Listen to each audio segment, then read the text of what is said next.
a big, huge international problem. U.S. Embassy, South African Consulate, Air France, the airport, everyone, the people who helped us along, people giving us phones and all of that, making it happen. So I'm so thankful right now, and I hope the kids learn here tonight.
Look at that.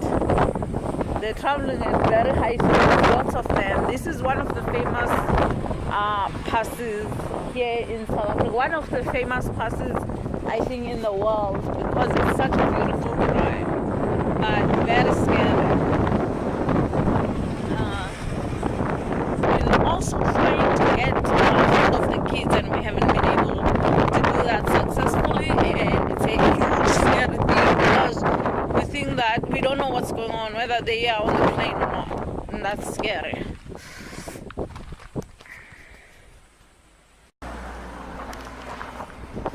So I said I wasn't gonna stop here because it was scary, but fortunately they have a way for you to stop over there. But oh my gosh, the view, it is amazing.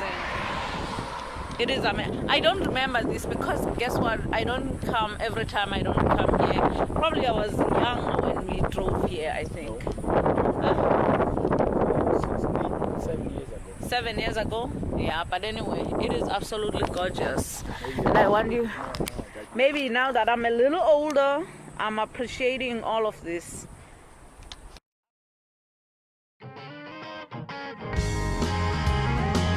Judge for yourself. There are no finer towns.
cut Korans here. You see all the way through they have a wall, partly because you see there they actually built a sort of like a cover, like a porch. I don't know what they were doing here, but it's like a pseudo bridge. it's like a pseudo bridge, but I think maybe it was designed to basically keep the it was designed to keep the mountain from falling over people. Absolutely stunning. I mean, just imagine the work that had to be done here just to maintain this road. Look at that, you're literally driving under a mountain, under, you know, like a pseudo bridge almost. So, don't know if you can see it. Yeah, that's a better way to show it. But what an amazing drive.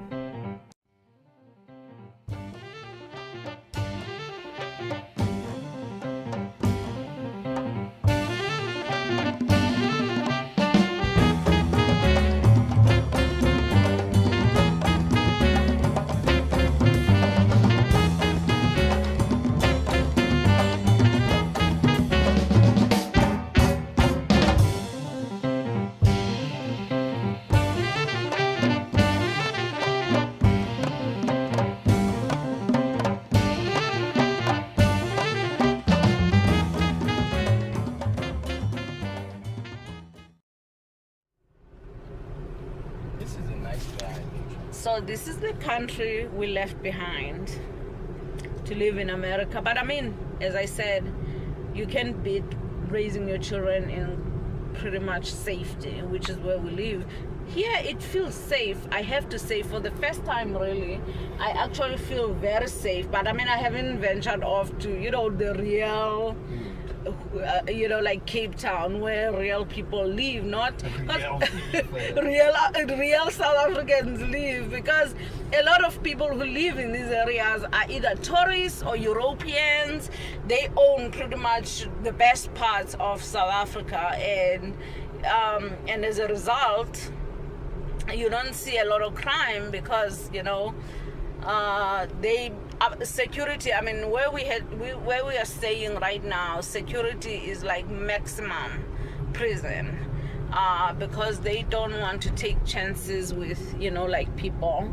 But this was absolutely amazing. You pay only 42 rands, which is about how much? $4? $3, which is not, I mean, it's not a lot of money for the experience. But this is absolutely gorgeous. So we're coming up to a little town. I think that's North the Hook right there, meaning North Corner.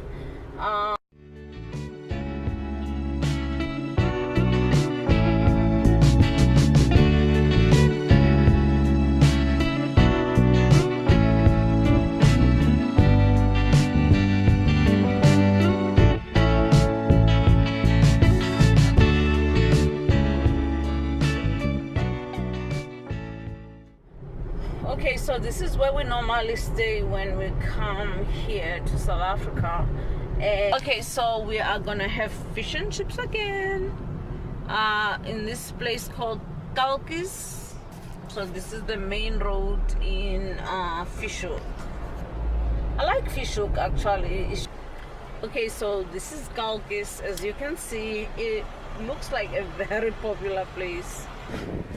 Kalkis is a shack, but they said they have outdoor dining. So, whoa, it is full here.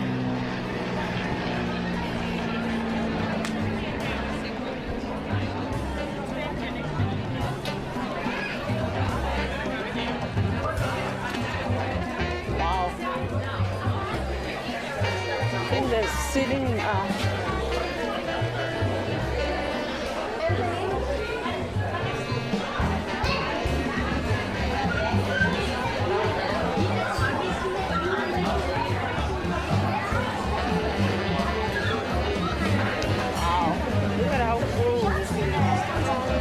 What do we want?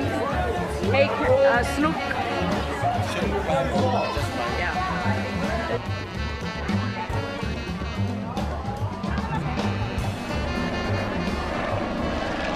So this looks like the maggot, the fish maggot. Fish maggot. Yes, ma'am.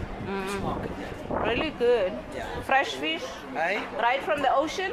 Ocean fishes. What kind of fish is this?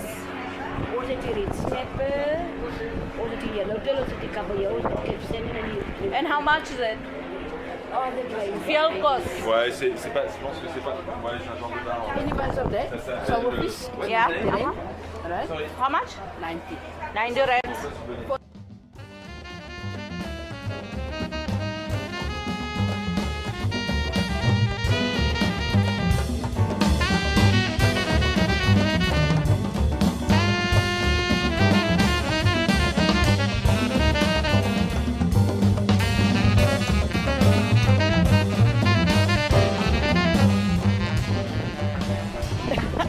That what?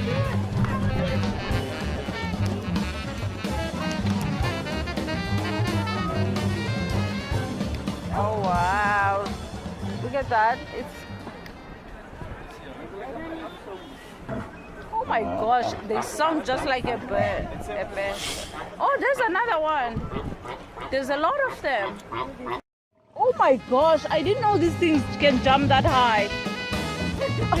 Maybe I should get up. Okay, so magweltal. Okay, how about you guys get?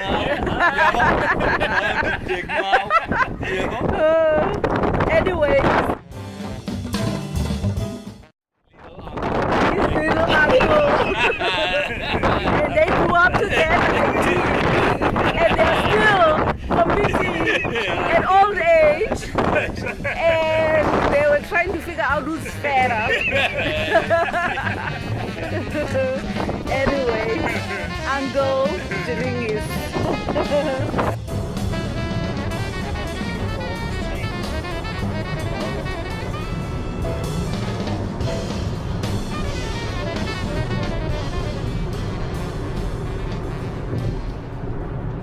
Good morning from sunny South Africa. I'm supposed to be happy this morning because my kids were supposed to be here last night. And guess what? They were supposed to be here on Friday, and today it's Sunday.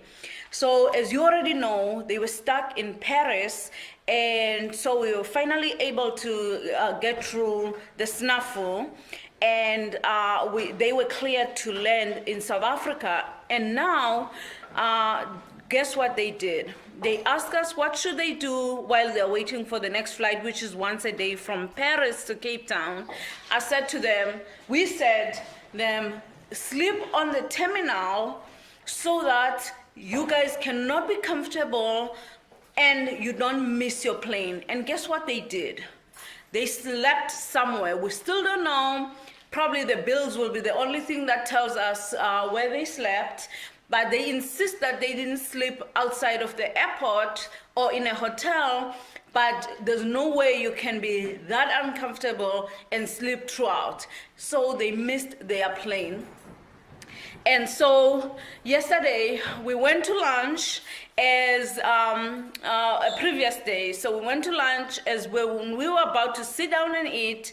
Luke calls and he says, "Mom."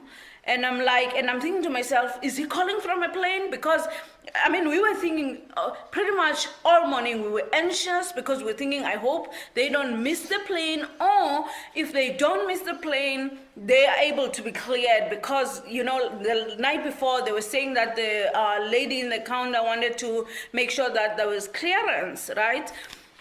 And so guess what? He calls us and he says, "Mom," and he starts, you know, like rambling and not really saying anything. And so I kind of lost it at that point because I'm thinking there must be something. So I said, "Luke, just tell me what's going on." And he says, Kutala, I don't even know. He says, "Kutala, I don't know how to lie about this, but we missed our plane." Oh my gosh, how the hell does that happen? When I'm going to South Africa, it's an international trip, I can't even sleep, okay? Because I don't want to miss my plane. And we warn them over and over, you guys do not want to sleep because, first of all, you're on a totally different time zone, 6 hours or 7 hours behind. 6 hours behind the American schedule. What they did, I believe they stayed up, keeping up with the American schedule, but when it was time for them to wake up for their plane, they were in deep sleep because it was in the middle of the night in America. So, but anyway, we was just so distraught. I was never this angry with them because my mother-in-law traveled all the way for 7 hours to go and to come and welcome them. Sorry, phone call. Okay, so as I was saying, they missed their flight, and so we had to tell my mother-in-law to wait another day. My mother finally, she's here in Cape Town. She wasn't gonna welcome them at the airport because she had to find someone to look after her animals, and so she finally found someone. So both our parents are here in Cape Town right now. We're about to check out and we'll meet up with them and have dinner with my sisters, my brother-in-law, and our parents, and wait for the kids at the airport. But I was absolutely disappointed. I've never been so disappointed in my life because we planned this vacation for over a year. I spent months and months planning it and making calls and making reservations, canceling them, making them, really just trying to get the best, make the best of our time here by making sure that we have our family time before our American friends arrive. So we didn't have any of that. So I was just like so disappointed. But I hope that my children learn a lesson. Sleeping does not pay, period. Sleeping does not pay. I hate sleeping. Okay, I need sleep, but I hate to sleep my life away. And for you to sleep at the airport and be comfortable only to miss your plane, you missed out on a vacation that was so well planned. Everything that we thought we were going to do, we couldn't do because we were basically on the phone trying to get hold of them, and it's very hard to get hold of them because basically we have to both be on the Wi-Fi at the same time in order for us to call each other. And I was just like, but anyway, they are in Paris right now. They should be boarding soon, and hopefully everything goes well and we can see them tonight. A first of our couples that are coming to visit South Africa with us are arriving, so we have to pick them up at the airport. I don't know if we're gonna have to pick them up. We may send someone to pick them up. I don't know. I think we should. Yeah, most likely we'll pick them up, but they're arriving today, and another couple is arriving tonight with the kids. My name is Bobby. I might be Bobby, but I don't have Bobby clothes. Okay, so we finally arrived at Toranga Villa, which is in Constantia. What an absolutely beautiful property. Aww.